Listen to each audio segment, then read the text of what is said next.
Those high winds have created some power outages for many across northwest Ohio, stretching from Toledo west to Swanton. Jack Crum is with us in studio. The weather also creating a busy day for energy providers trying to get everything back online.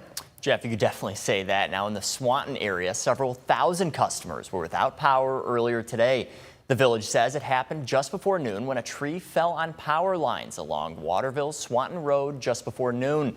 That created road closure as crews from Toledo Edison came out to repair it. Also, the wind was creating some turmoil in South Toledo around 1 p.m. today when it blew over a transformer pole onto a building, creating a small fire. Once again, Toledo Edison was on scene this time to de-energize the pole. Over in Swanton, neighbors tell me that they were without power for the first half of the afternoon. We were cutting this tree down and we had an electric saw and it stopped working. And I thought we blew a breaker, but it turns out we just lost power. It was about 2 hours ago. Tonight at 6, you can hear more from that neighbor about the power outage and why it's become an annoying trend in the area. For now, live in studio, I'm Jack Crum, WTOL 11.